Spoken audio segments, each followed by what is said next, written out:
उम्र के साथ साथ हम पे काफ़ी जिम्मेदारियां बढ़ती जाती है और हमारे पास एनिमे देखने का भी कुछ समय नहीं होता। फिर भी ये इंटरनेट के कंटेंट क्रिएटर को समझते ही नहीं है, तुम्हें 10 एनिमे और रिकमेंड कर देते हैं। लेकिन मैं इनके जैसा पत्थर दिल आदमी नहीं हूँ, इसलिए मैं मरने से पहले एनिमेस देखने को बिल्कुल सपोर्ट नहीं करता। पहले जिंदगी जी लो, उसके बाद मस्त नर्क या स्वर्ग में अपना पूरा बैकलॉग खत्म कर लेना।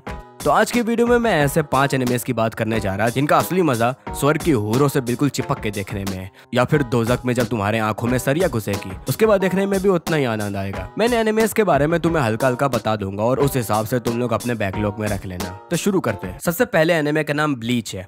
इस एनिमे को देखते समय सबसे पहला सवाल जो कभी तुम लोगों के दिमाग में नहीं आना चाहिए वो है कि आखिर इस एनिमे के नाम का इसकी स्टोरी से क्या लेना देना है। मैंने इस चीज को जानने में इतनी मत्थापेची की हुई है कि अब अपनी अगली हॉरर स्टोरी का नाम डिटर्जेंट रखूंगा, जबकि उस स्टोरी में एक बार भी किसी को कपड़े धोते नहीं दिखाऊंगा। ये कहानी इस खड़े नारंगी बालों वाले लड़के की है जिसे मरे हुए लोगों की आत्मा दिखती है, क्योंकि जिंदा लोग अपनी आत्मा नहीं दिखाते हैं। फिर ये लड़का कुछ दिनों बाद मृत्यु देवता बन जाता है, जिसे हम भारतीय यमराज बोलते हैं। हमारे यहाँ एक यमराज होते हैं, इनकी कहानी में यमराजों का अड्डा है। इनके दुनिया में आखिर कितने लोग मरते होंगे जो इतने सारे यमराजों की जरूरत पड़ती होगी। अलग अलग प्रकार से मरने वालों का अलग अलग डेटाबेस बनता होगा। बीमारी से मरने वाले का अलग, आत्महत्या का अलग, मर्डर होने का अलग। सबसे ज्यादा काम उसका होगा जिसे वो वाला डिपार्टमेंट मिला होगा जिसमें पैदा होने से पहले लाखों की तादाद बह के मर जाती है। ब्लीच के पहले मेरा एनिमे से इतना कुछ एक्सपीरियंस नहीं था, फिर भी नारुतो तो देख ही रखा था, तो जापानी नाम बोलने में मुझे इतनी परेशानी नहीं होती थी। लेकिन ये मांगाका अपने कैरेक्टर्स के नाम में जानबूझकर सबसे कठिन व्यंजन रखता है। इस आदमी का नाम देखो, ब्याकुया। बी के जस्ट बाद वाई रखने के बाद भी मन नहीं भरा तो एक और वाई बाद में लगा दिया। उलकुयोरा। ये पूरा नाम इजीली बुला के खत्म कर सकता था, लेकिन उसे कोरा के बीच में एक आई जरूर लगाना था जिससे टंग ट्विस्टर बन जाए। और फिर इसका सरनेम देखो, ग्रिमजॉ जैगर जैक। ये ऐसी स्पेलिंग है जिसमें इतने सारे अल्फाबेट्स को बेवजह वेस्ट किया गया है। और मैंने आगे मांगा कंटिन्यू नहीं की, वरना इस आदमी का नाम देख के मुझे नाइटमेयर्स आ रहे हैं। ये मांगा आर्टिस्ट पक्का स्क्रैबल्स का चैंपियन रहा होगा। इस एनिमे के ऑथर को पंजाबी इतनी पसंद थी कि अपने एक इंपॉर्टेंट लोकेशन का नाम हुको मुंडो रख दिया। ये ऑल ओवर हिंदी पद्य से भी काफी प्रभावित हुआ है, इसलिए अपने विलन ग्रुप का नाम अलंकार रखने में भी कोई संकोच नहीं दिखाया। ब्लीच के कैरेक्टर्स की बात तो करनी बनती है। हमारे पास पावर रेंजर्स एसपीडी का डॉगी क्रूगर है। ये भाई है जिसने अपनी एबिलिटी डीमन स्लेयर के तांजीरो को पास ऑन कर दी थी। ये भाई है जिसने इतना हिलाया कि इसका हाथ सूज के ऐसा हो गया, तभी लोग इसे स्टोरी में चैड बुलाते हैं। साइतामा हीरो सोसाइटी से पहले सोल सोसाइटी में भी काम कर चुका है। इस एनिमे में ये लड़की है जिसका नाम मैं अपनी जिंदगी में कभी प्रोनाउंस नहीं कर पाऊंगा, लेकिन इसे मैंने ब्लीच से ज्यादा किसी और टाइप के वेबसाइट में देखा हुआ है। और मैं यहाँ कंप्लेन नहीं कर रहा। इस चश्मा पहने नोस एवरीथिंग अंकल का एक्सप्लेनेशन मुझे देना भी पड़ेगा क्या? तुम्हें क्या लगता है ये आगे का लंबा फ्यूचर का प्लान करने वाला आइडिया मदारा ने कहाँ से सीखा होगा? अपने छठे एस्पार्डा को ले लो जो विकसित होने पे अपने बालों में आर्टिकुनो की पूंछ लगा लेता है। अपने चौथे एस्पार्डा को ले लो जो अपने आंखों से ग्रीन एप्पल सोडा के आंसू बहाता है। इस एनिमे की हर एक फीमेल कैरेक्टर को ले लो, खासकर ओरिहिमे और मात्सुमोतो। ओरिहिमे के आगे तो उल्क्योरा जैसे सख्त विलेंस भी अपने हाथों में पाबंदी नहीं लगा पाते। ये बटली, इसका लाल बालों वाला आशिक, उस आशिक का होने वाला साला जो लड़ाई के बीच खुद को निहत्था कर देता है और अपनी तलवार धरा को सौंप देता है। धरा रानी इससे खुश होकर इसे तोहफे में ढेर सारे तलवार दे देती है जो बिखर के फूलों की पंखुड़ियों में बदल जाते हैं। अब ये पंखुड़ियां जाके लोगों को मारती है। जिसने ब्लीच नहीं देखा होगा वो इस एक्सप्लेनेशन के बाद आखिर क्या सोच रहा होगा। बाकी सब साइड में, ये स्पार्टा नंबर 3 वाली दोनों लड़कियां। मैं यहाँ सिर्फ और सिर्फ एक चीज बोलूंगा, थैंक यू टीटे कुबोसामा। अंकल के नाम की स्पेलिंग नहीं सारी बातें कहती है। Yu Yu Hakusho. अगला एनिमे जिसे तुम्हें अपने मरने के बाद जरूर देखना चाहिए वो है यू यू हाकुशो। क्यों? क्योंकि इसमें पहले एपिसोड में ही मेन कैरेक्टर भी मर जाता है, तो तुम्हें तब ज्यादा रिलेटेबल लगेगा। तुमने कभी अपने हाथों से पिस्तौल बना के अपने इमेजिनरी फ्रेंड नदीम को गोली मारी है और उसके बाद फिर उंगलियों में फूंक के कूल बनने की कोशिश की हो? तो इस एनिमे का मेन कैरेक्टर ये सच में कर लेता है। सोच के देखो एक बार, अगर ये कभी बेड में फोर प्ले में अपनी उंगलियों का इस्तेमाल करने का सुझाव दे, केको की क्या हालत खराब होती होगी। फिर ये बंदा कभी कभी ऐसे इशारे भी कर देता है। तो मैं चाहूंगा कि तुम लोग थोड़ा सोच समझ के इस एनिमे को घर वालों के सामने देखना। वैसे मरने के बाद घर वाले तुम्हारे सामने नहीं होंगे। बाकी बातें सच में हटा दो, सबसे पहले इस एनिमे के ओपनिंग के लिए मुझे भयानक नॉस्टैल्जिया है।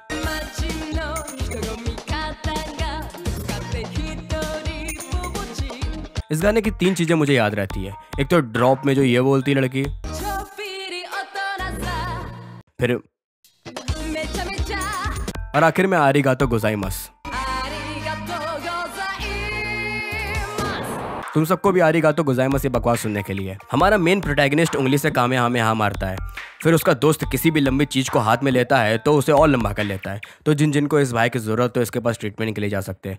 फिर ये छुटकू, इसने भी अपनी पावर तांजीरो को पास ऑन कर दी थी। न जाने ये छोटी हाइट वालों का तांजीरो से क्या नाता है। और आखिर में बेब्लेड के रे और उसकी जीएफ का मुंह बोला बेटा स्लैश बेटी। इस एनिमे के विलेंस की भी एनिमे कम्युनिटी में काफी इज्जत है। जैसे हमारे पास विक्रम और वेताल है और दोनों के दोनों ड्रग्स लेते हैं। विक्रम ने तो इतनी एक्सरसाइज कर ली है कि उसकी लार्ज इंटेस्टाइन ऊपर गर्दन तक आ चुकी है। मरने में फूल का हार पहनने की जगह यही आंतों को डाल लेगा। यूं यूं हाकुशो से हमने सीखा है कि ज्यादा बॉडी बनाओगे तो तुम्हारा स्किन कॉम्प्लेक्शन डार्क होने लगेगा और तुम कुबड़ हो जाओगे। और इतनी बॉडी बनाने से लड़की पटे चाहे ना पटे, बुढ़िया जरूर पड़ जाएगी। तो ये इट वर्क्स। फिर मेरा फेवरेट, भाड़ में जाए वो उंगलियों से कामयाब मारना।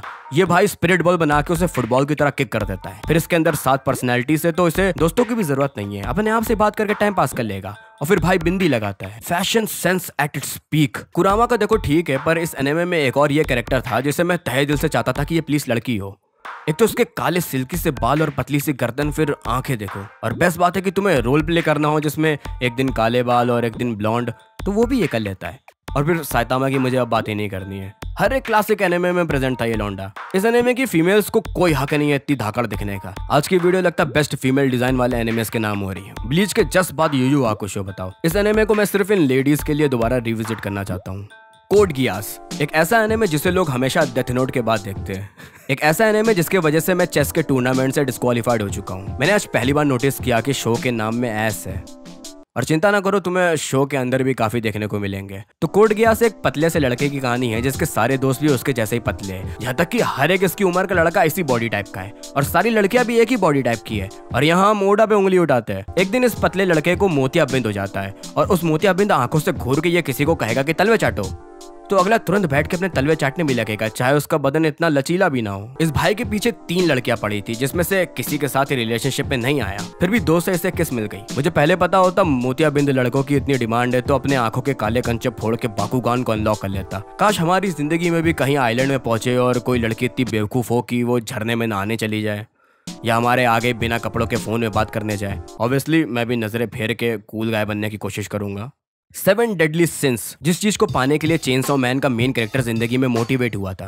7 डेडली सिंस के मेन कैरेक्टर को वो हर एपिसोड में मिलता है और 3000 सालों से मिल रहा है। तुम्हें लगता है टोक्यो रेवेंजर्स के मेन कैरेक्टर ने अपनी गर्लफ्रेंड को काफी बार मरते हुए देखा है? 7 डेडली सिंस का हमारा मेन कैरेक्टर 100 के ऊपर अपनी वाली को मरता देख चुका है। इस एनिमे ने अपनी कहानी में एक सुअर को रखा और उससे हॉक नाम दे दिया। इससे मैं इतना ज्यादा इंस्पायर्ड हुआ कि मैंने एक तोता पाला और उसका नाम पैरेट रख दिया। 7 डेडली सिंस ने वो स्टीरियोटाइप तोड़ दिया है कि लड़कियों को सिर्फ लंबे लड़के पसंद आते हैं, बाकी लड़कों को तो कुछ भी चल जाता है, जायंट्स भी। तो इस एनिमे का मेन कैरेक्टर अपनी होने वाली पत्नी को बचपन से पाल रहा था जिससे जब वो बड़ी हो जाए तो वो उसे शादी कर सके। और यहाँ हमें सैफ अली खान और करीना कपूर की शादी वियर्ड लगती थी। हमारे मेन कैरेक्टर के पास तलवार है जो शुरू होने से पहले खत्म हो जाती है। मैं असली तलवार की बात कर रहा हूँ यहाँ पे। फिर ये लड़की, और इसके भी आंखों में टैटूस है। एनिमे कैरेक्टर्स को अपने आंखों में लेंस बदल के और उसमें टैटू बनाने में बड़ी मजा आती है। कोई कोई क्लैन वाले बेवजह आंखें लाल करके अरहर की दाल के आंसू बहा देते हैं। कोड गियास वाले को ही ले लो, मोतियाबिंद हो गया है लेकिन उसमें भी टैटू बना के कूल बनना है। इस लड़की को सास्के और नारुतो दोनों पसंद थे तो इसने आंखों में रासेन शूरिकेन का टैटू बना लिया। फिर इस एनिमे में जाइंट लड़की है क्योंकि बड़े अच्छे लगते हैं। फिर इस एनिमे में एक छोटी लड़की है क्योंकि छोटे भी अच्छे लगते हैं। हमारे पास ये बच्चा है जिसका निकनेम किंग है और असली नाम हार्ली क्वीन है। कुल मिला के राजा रानी वजीर चोर सिपाही से सबका रोल प्ले करना है। बेस्ट बात इसकी ये है कि अपने साथ तकिया लेके चलता है। ट्रेन के जनरल डब्बे में सफर करने में इतनी परेशानी नहीं होगी इसे। एक ये लड़की है जो कि पोकेमॉन के ब्रॉक की बहन है जिसका नाम गीला है, लेकिन एनिमे में कभी दिखाया नहीं गया कि आखिर क्या गीला है। एक ये औरत है जिसने पूरे बदन का 80% कपड़ा अपने कंधों पे पहन लिया है। हमारे पास चिरंजीवी पीडोफाइल लौंडा है, ये क्रॉस ड्रेसिंग गुड्डा है और रोहित मेहरा का ताऊ है। जादू की शक्तियों के कारण इस पे धूप पड़ते ही एक मुस्टंडा बन जाता है।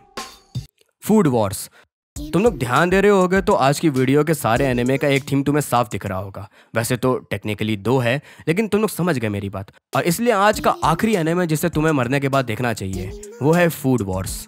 क्योंकि मरने के बाद आफ्टर लाइफ में अच्छा खाना नहीं मिला तो कम से कम अच्छे खाने को खा के आहें भरते लोगों को देख के अपनी भूख मिटा लोगे। तो ये कहानी जापानी संजीव कपूर के टीनेज ईयर्स की है जब वो इतने फट्टेबाज हुआ करते थे कि उन्होंने अपने बालों को लाल रंगवा लिया था। इस एनिमे के कैरेक्टर्स के सारे एरोजेनस जोन्स उनके मुंह के अंदर है।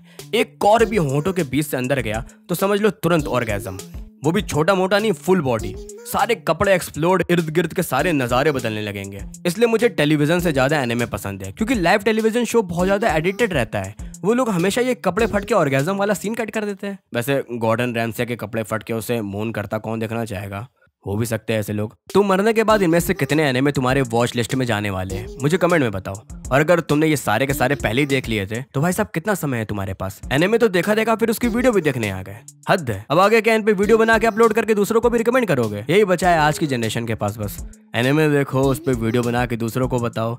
ये लौंडे ऐश नोस नथिंग को ही देख लो, एनिमे की बात करते करते पूरी प्लेलिस्ट बना डाली है। और प्लेलिस्ट बनाई तो बनाई, 4600 लोगों ने उसे देखा भी है। तुम लोग भी इस बंदे की तरह जिंदगी में आगे नहीं बढ़ना चाहते तो अभी के अभी जाके उस प्लेलिस्ट की सारी वीडियोस देख के अपना और समय बर्बाद करो, और फिर सारी देखने के बाद उससे और एनिमे बताओ जिन्हें तुम उसकी अगली वीडियो में देखना चाहोगे, क्योंकि दुनिया में और काम तो वैसे भी नहीं बचा है। बाकी दोबारा मिलते हैं अगली वीडियो में। प्लेलिस्ट थोड़ी देर के लिए स्क्रीन में रखे रहूंगा जिससे तुम लोग खुद को रोक ना पाओ।